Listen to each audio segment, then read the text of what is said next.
తెలంగాణ కాంగ్రెస్ నేతలకు సీఎం రేవంత్ రెడ్డి మరోసారి వార్నింగ్ ఇచ్చారు. పార్టీ గీత దాటితే ఊరుకునేది లేదని హెచ్చరించారు. పలువురు నాయకులను ఉద్దేశించి హెచ్చరించినట్లు తెలుస్తుంది.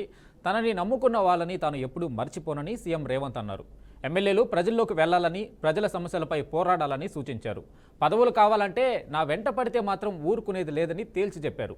పార్టీలో ఎవరితోనైనా విభేదాలు ఉంటే తన దగ్గరకు రావాలన్నారు. అంతేకాని బహిరంగంగా ఇష్టం వచ్చినట్లు మాట్లాడితే మాత్రం తగ్గేది లేదన్నారు.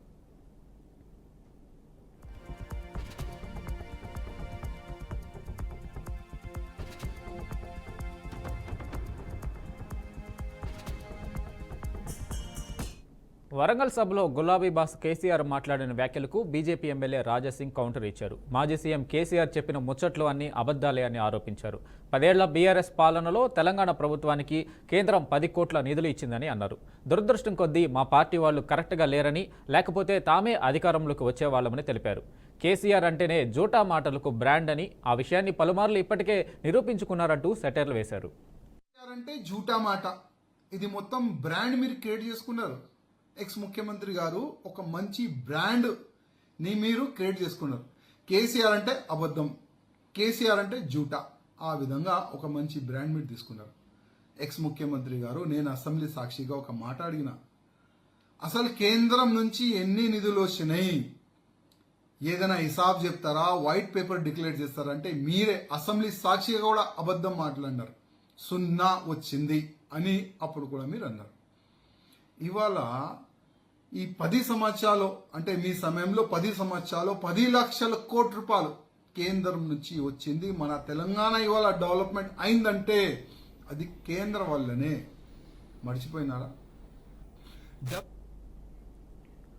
తెలంగాణ రాష్ట్ర కొత్త సీఎస్గా కె రామకృష్ణను నియమిస్తూ సర్కార్ నిర్ణయం తీసుకుంది. ఈ మేరకు ఉత్తర్వులు కూడా జారీ చేసింది. ఈ నేపథ్యంలో నూతన సీఎస్ రామకృష్ణ సీఎం రేవంత్ రెడ్డిని కాసేపటి క్రితం మర్యాదపూర్వకంగా కలిశారు.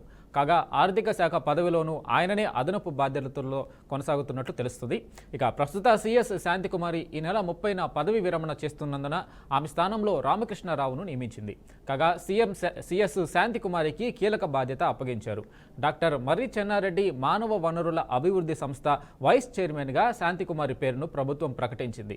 సీఎస్ పదవి విరమణ తర్వాత ఆమె ఈ బాధ్యతలు స్వీకరించనున్నారు. ఈ మేరకు ప్రభుత్వం తాజాగా ఉత్తర్వులు జారీ చేసింది. డాక్టర్ మర్రి చెన్నారెడ్డి మానవ వనరుల అభివృద్ధి సంస్థ డీజీగా అదనపు బాధ్యతలు అప్పగించింది. అమరావతి మచిలీపట్నంలో ఫిషింగ్ హార్బర్లో మెరైన్ పోలీస్ స్టేషన్ ఏర్పాటు చేస్తామని హోంమంత్రి వంగల్పూడి అనిత అన్నారు. రాష్ట్ర వ్యాప్తంగా 21 మెరైన్ పోలీస్ స్టేషన్లు ఉన్నాయని, ఒక్క కృష్ణా జిల్లాలోనే 3 మెరైన్ పిఎస్లు ఉన్నాయని తెలిపారు. గత 5 ఏళ్లలో వైసీపీ ప్రభుత్వ నిర్లక్ష్యంతో అడుగడుగునా వైఫల్యాలే ఉన్నాయన్నారు. ఫిషింగ్ హార్బర్లో బోట్లు నడవని పరిస్థితి ఏర్పడిందన్నారు.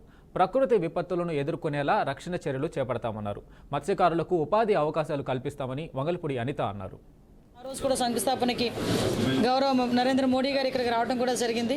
అయితే లాస్ట్ 5 సంవత్సరాల రాకేష్ పరిపాలనలోని అమరావతి రాజధానిగా తీసి 3 రాజధానుల వ్యవహారం మన తెరపైకి తీసుకొచ్చి చాలా మంది ప్రజల తాలూకా మనోభావాలు దెబ్బతీయడం జరిగింది.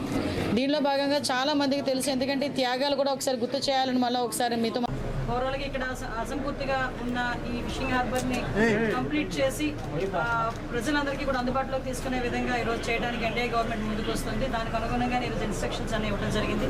ఈ నేపథ్యంలో ఇక్కడికి వచ్చిన తర్వాత స్థానికులు, అదేవిధంగా మీరందరూ కూడా రిక్వెస్ట్ చేసిన మీదట ఈరోజు మెరైన్ పోలీస్ స్టేషన్ గురించి కూడా చాలా క్లియర్గా అడగడం జరిగిందంటే ఓవరాల్గా స్టేట్ లెవెల్లో ఏపీలో వైసీపీ ఖాతాల్లోని మేయర్, మున్సిపల్ చైర్మన్ పదవులు అవిశ్వాసాల పర్వం అనంతరం అధికార టీడీపీ కూటమి ఖాతాలో చేరుకున్నాయి.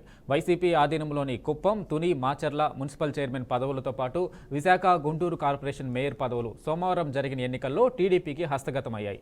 కుప్పం మున్సిపల్ చైర్మన్గా సెల్వరాజ్ ఎన్నికయ్యారు. తుని మున్సిపల్ చైర్పర్సన్గా నార్ల భువనసుందరి, వైస్ చైర్మన్గా ఆచంట సురేష్ ఎన్నికయ్యారు. ఇక మాచర్ల మున్సిపాలిటీ చైర్మన్గా షేక్ మదార్ సాహెబ్ ఎన్నికయ్యారు.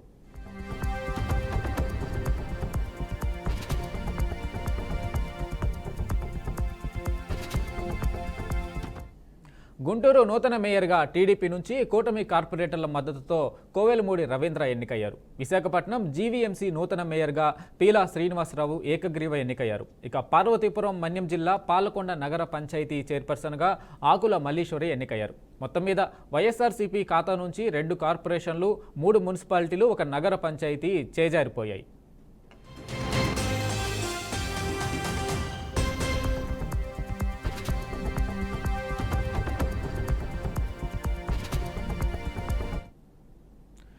గ్రూప్ 1 పరీక్షలో అక్రమాలు జరిగాయని హైకోర్టు పలు పిటిషన్లు దాఖలయ్యాయి. మెయిన్ ఎగ్జామ్స్ మూల్యాంకనం సరిగ్గా జరగలేదని, పరీక్షల కేంద్రాల కేటాయింపుల్లోనూ నిబంధనలు పాటించలేదని పిటిషనర్లు ఫిర్యాదులు పేర్కొన్నారు. తాజాగా గ్రూప్ 1 పిటిషన్లపై టీజీపీఎస్సీ అప్పీలు దాఖలు చేసింది. సింగిల్ బెంచ్ ఇచ్చిన మధ్యంతర ఉత్తర్వులను సవాల్ చేస్తూ పిటిషన్ దాఖలు చేసింది. టీజీపీఎస్సీ పిటిషన్పై తెలంగాణ హైకోర్టు రేపు విచారణ చేయనున్నది.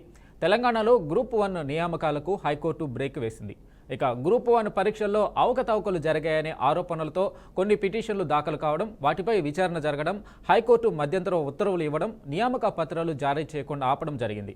అయితే సర్టిఫికేట్ వెరిఫికేషన్ ప్రకారం మాత్రం కొనసాగించవచ్చని హైకోర్టు స్పష్టం చేసింది.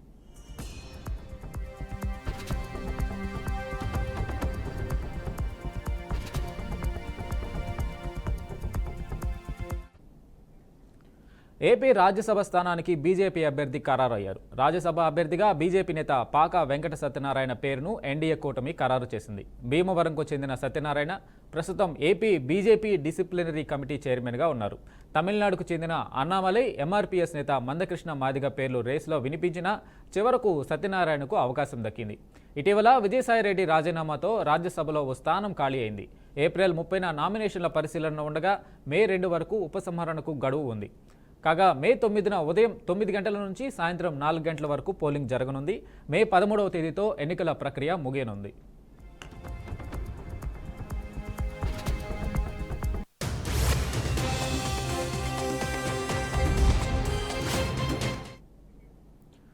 ఛత్తీస్గఢ్లోని కర్రెగుట్ట సరిహద్దు గ్రామాల్లో టెన్షన్ వాతావరణం నెలకొంది. కర్రెగుట్టలో 7వ రోజు భద్రతా బలగాలు కూంబింగ్ ఆపరేషన్ నిర్వహిస్తూ మావోయిస్టుల కోసం జల్లెడ పడుతున్నాయి. భద్రతా బలగాలు కర్రెగుట్టపై బాంబులు వర్షం కురిపిస్తూ హెలికాప్టర్లతో కాల్పులు జరుపుతున్నాయి. కూంబింగ్ ఆపరేషన్లో భారీ సంఖ్యలో మావోయిస్టులు హతమైనట్లు సమాచారం. ఇక మరోవైపు ఎండ తీవ్రతతో పలువురు జవాన్లు అస్వస్థతకు గురయ్యారు.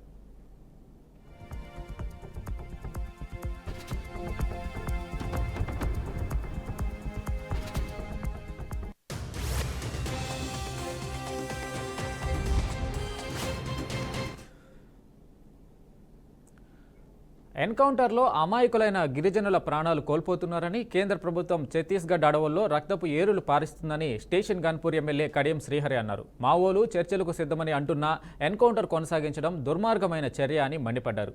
టెర్రరిస్టులను, మావోయిస్టులను ఒకే కోణంలో చూడవద్దని, అమాయకులైన గిరిజనులు ప్రాణాలు కోల్పోతున్నారని ఆవేదన వ్యక్తం చేశారు. వెంటనే ఆపరేషన్ కాగర్ను నిలిపివేయాలని, తక్షణమే శాంతి చర్చలు జరపాలని డిమాండ్ చేశారు. కేంద్ర ప్రభుత్వానికి విజ్ఞప్తి చేస్తున్నారు. విచిత్రం ఏంటంటే నిన్న బహిరంగ సభలో కూడా కేసీఆర్ గారు ఆపరేషన్ కగార్ను నిలిపివేయాలని మాట్లాడారు. కానీ కేసీఆర్ గారు మర్చిపోయారు, అధికారంలో ఉన్నప్పుడు ప్రజాస్వామ్య వ్యవస్థలన్నింటినీ భ్రష్టు పట్టించి ప్రజలు, ప్రజా సంఘాలు, రాజకీయ పార్టీలు కనీసము ప్రజల యొక్క డిమాండ్స్ను ప్రభుత్వం దృష్టికి తీసుకురావడానికి వీలుగా ఏర్పాటు చేసిన ధర్నా చౌక్ ఎత్తివేసిన విషయాన్ని మర్చిపోయారు. అంతేకాకుండా ప్రభుత్వానికి వ్యతిరేకంగా మాట్లాడిన వాళ్ళందరిపైన తప్పుడు కేసులు పెట్టి జైలుకు పంపించిన విషయాన్ని మర్చిపోయారు. కేంద్ర నాగర్ కర్నూలు జిల్లా వెల్దండ మండలం చౌదరిపల్లిలో ఇందిరమ్మ ఇళ్ల కోసం గొడవ చోటు చేసుకుంది. ఇళ్లు ఉన్నవారికే ఇందిరమ్మ ఇళ్లు కేటాయించాలని లబ్ధిదారులు ఆవేదన వ్యక్తం చేశారు. అధికార పార్టీ కార్యకర్తలకే లిస్టులో పేర్లు రాయిస్తున్నారని బాధితులు తెలిపారు. అర్హులైన లబ్ధిదారులకు కేటాయింపులో స్థానిక కాంగ్రెస్ నాయకులు తమ సొంత పార్టీ కార్యకర్తలకే ఇళ్లు ఇప్పిస్తున్నారని లబ్ధిదారులు వాపోతున్నారు. తమకు న్యాయం చేయాలంటూ బాధితులు ఆవేదన వ్యక్తం చేశారు. ఫస్ట్ విడతల మా ఇంట్లో మా అన్న పేరు వచ్చింది. మా అన్నకు 2 కొడుకులు, పెళ్ళి అయింది. 20 ఇల్లులు వస్తే మొత్తం కాంగ్రెస్లో పేర్లు, లీడర్ల పేర్లే ఉన్నాయి. లేని ప్రజలు ఏం కావాలి? మాకు అసలు ఇల్లు లేవు. 3-4 ఇల్లులలో కూడా ఇల్లు వస్తుంది. మరి మేము ఎట్లా బతకాలి పేదలము? మా అన్న వేరే ఊళ్ళో పోయి బతుకుతుండే, ఇల్లు లేక. మేము ఒకటే ఇంట్లో అందరం వేయడం అనుకోవాలి. ఎట్లా చేయాలి? మేము ఇల్లు లేక అడిగితే ఏమైనా చేస్తున్నామని అంటారు కాంగ్రెస్ పార్టీ వాళ్ళు. మేమేం చేయాలి? ఎట్లా బతకాలి చెప్పురు. మేము ప్రభుత్వాన్ని ప్రశ్నిస్తున్నాము. మాకు కంపల్సరీ ఇల్లు రద్దయి కొత్త విడతల లేని ప్రజలకు అందరికి ఇల్లులు రావాలని మా ఊరి గ్రామం. నా పేరు రాము. మా ఇందిరమ్మ ఇల్లులో నాకు 3 ఇండ్లు వచ్చినాయి. ఈ ఇందిరమ్మ ఇల్లు అది పెట్టుకొని 3 ఇండ్లు క్యాన్సిల్ చేసిండు. మా ఇంట్లో ఒకసారి వచ్చి ఎంక్వైరీ చేయండి. 3 ఇంట్లో మాకున్న 2 రూమ్లు, ఒక్క రూమ్లో 10 మంది మంత్రులు మాకు ఇల్లు ఇక్కడ ఉండి ఇప్పుడు ఇవన్నీ అడిగితే తెలంగాణలో మరోసారి ఈడీ సోదాలు తీవ్ర కలకలం రేపాయి. భూదాన్ భూముల, మహేశ్వరం భూముల వ్యవహారంలో ఈడీ అధికారులు సోదాలు చేపట్టారు. పాత బస్తీలోని పలువురు ఇళ్లలో సోదాలు నిర్వహించారు. భూదాన్ భూములను అక్రమంగా లేఅవుట్ చేసి మునావర్ ఖాన్, కదీర్ ఉన్నీసా అనే వ్యక్తులు అమ్మకాలు జరిపారు. దాదాపు 100 ఎకరాల భూమిని విక్రయించినట్లు అధికారులు తెలిపారు. ఈ నేపథ్యంలో ఈడీ అధికారులు రంగంలోకి దిగి పాత బస్తీలో సోదాలు చేపట్టారు.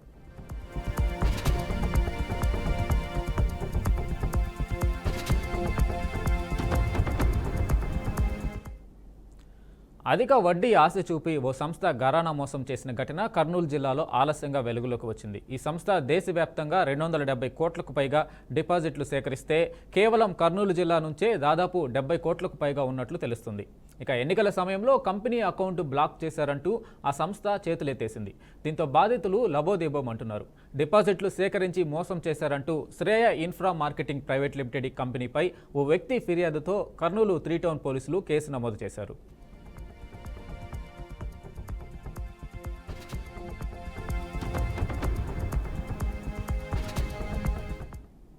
ఉత్తరప్రదేశ్లోని లక్నో కేంద్రంగా 2020లో స్థాపించిన ఈ కంపెనీకి chairman Hemant Kumar Rai real estate వ్యాపారం పేరిట తమ వద్ద పెట్టుబడులు పెడితే ఏడాది తిరగకుండానే రెట్టింపు ఇస్తామని మభ్యపెట్టారు. ఈ సంస్థ దేశంలోని పలు ప్రాంతాల్లో అధిక వడ్డీలు ఆశ చూపి ప్రజల నుంచి డిపాజిట్లు సేకరిస్తున్నట్లు సమాచారం. 2023 నుంచి కర్నూలు నగరంలో ఓ భవనం అద్దెకు తీసుకుని ఏజెంట్ల ద్వారా డిపాజిట్ల సేకరణ చేపట్టారు. జనాన్ని నమ్మించడానికి కొంత భూమి కొనుగోలు చేసినట్లు సమాచారం. మొదట్లో డిపాజిట్దారులకు నెల ఖాతాలో నగదు జమ చేస్తుండడంతో నమ్మకం ఏర్పడింది. 2024 జూన్ నుంచి చెల్లింపులు ఆపేశారు.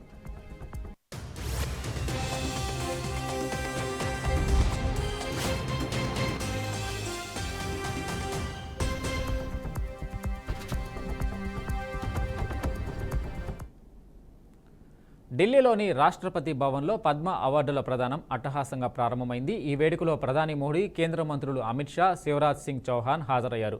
రాష్ట్రపతి ద్రౌపది ముర్ము చేతుల మీదుగా గ్రహీతలు అవార్డులు అందుకున్నారు. ప్రముఖ నటులు నందమూరి బాలకృష్ణ, అజిత్, డాక్టర్ నాగేశ్వర్ రెడ్డి పద్మభూషణ్ అవార్డులు అందుకున్నారు. ఈ అవార్డుల వేడుకకు బాలయ్య తెలుగుదనం ముట్టిపడేలా పంచెకట్టులో హాజరయ్యారు. కాగా 2025 గణతంత్ర దినోత్సవం సందర్భంగా జనవరి 25న పద్మ పురస్కారాలను కేంద్ర ప్రభుత్వం ప్రకటించింది. మొత్తంగా 139 మందికి ఈ అవార్డులు వరించాయి. అందులో 113 పద్మశ్రీ, 19 పద్మభూషణ్, 7 పద్మ విభూషణ్ పురస్కారాలు ఉన్నాయి.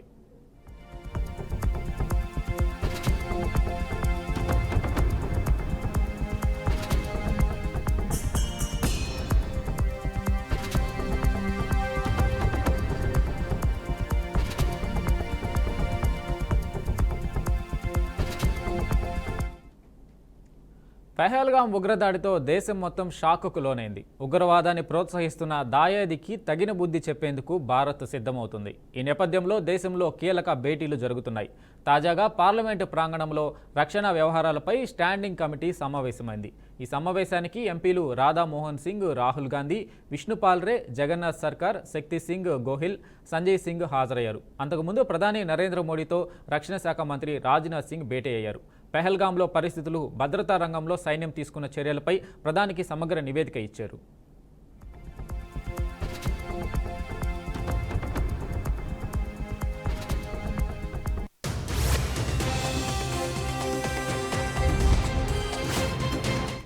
దాదాపు 40 నిమిషాల పాటు ఈ భేటీ కొనసాగింది. ఆదివారం రోజునే Rajnath Singh chief of defence staff general Anil చౌహాన్తో భేటీ అయ్యి భారత్ తీసుకోవాల్సిన తదుపరి చర్యలపై చర్చించారు. ఆ భేటీలో తీసుకున్న కీలక నిర్ణయాల వివరాలను కూడా రాజ్నాథ్ ఈరోజు మోడీకి వివరించారు. ఈ సమావేశానికి జాతీయ భద్రతా సలహాదారు అజిత్ దోవల్ కూడా హాజరయ్యారు. ఉగ్రదాడి నేపథ్యంలో ఇప్పటికే కేంద్రం అఖిలపక్ష భేటీ నిర్వహించిన విషయం తెలిసిందే.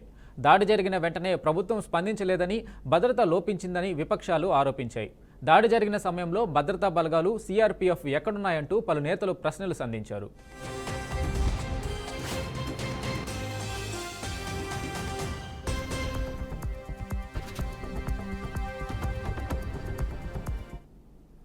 మరోవైపు భారత్ పాకిస్తాన్ సరిహద్దుల్లో అలజడి కొనసాగుతుంది. పాక్ సైన్యం వరుసగా 4వ రోజు కాల్పుల విరమణ ఒప్పందాన్ని ఉల్లంఘించి కవ్వింపులకు పాల్పడింది. పూంచ్ సెక్టార్లోని నియంత్రణ రేఖ వెంబడి కాల్పులకు తెగబడింది. దీన్ని భారత సైన్యం సమర్థంగా తిప్పికొట్టింది. 2 రోజులుగా తెల్లవారుజాముల్లో కుప్వారా, పూంచ్ జిల్లాలోని నియంత్రణ రేఖ వెంబడి పాక్ సైన్యం కాల్పులకు పాల్పడింది.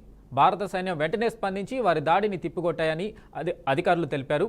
ఇక పూంచ్ సెక్టార్లో పాక్ ఆర్మీ కాల్పుల విరమణ ఒప్పందాన్ని ఉల్లంఘించడం ఈ మధ్యకాలంలో ఇదే తొలిసారి అని అధికారులు చెప్పారు.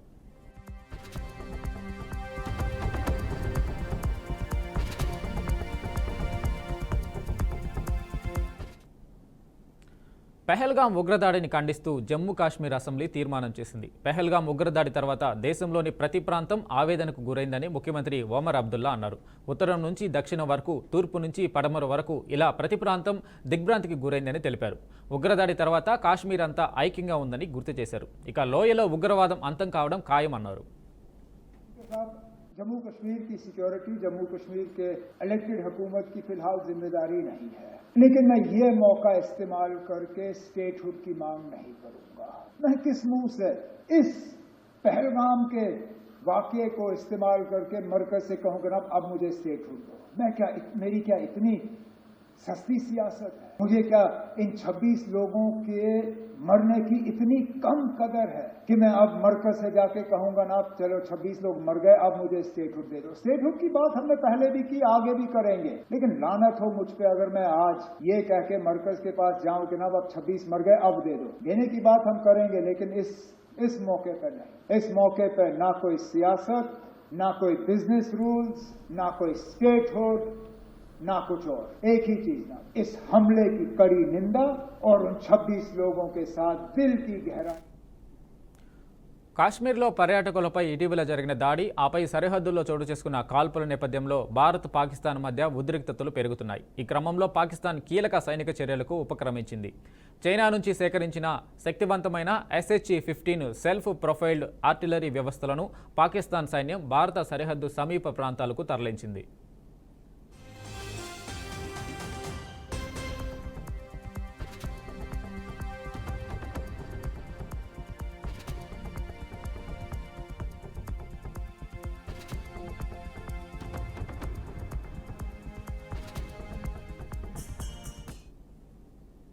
యెమెన్లోని హౌతీ రెబల్స్పై అమెరికా భీకర దాడులు కొనసాగుతున్నాయి. తాజాగా యెమెన్లోని ఒక జైలుపై అగ్రరాజ్యం జరిపిన వైమానిక దాడుల్లో 30 మంది చనిపోయారని హౌతీలు పేర్కొన్నారు. యెమెన్లో సాదా గవర్నరేట్స్లో అమెరికా వైమానిక దాడులు చేసిందని హౌతీలు తెలిపారు. ఆఫ్రికన్ వలసదారులు ఉన్న జైలుపై ఈ దాడి జరిగిందన్నారు. ఇందులో 30 మంది మరణించారని వెల్లడించారు. ఈ జైలులో 100 మంది ఖైదీలు ఉన్నట్లు వెల్లడించారు.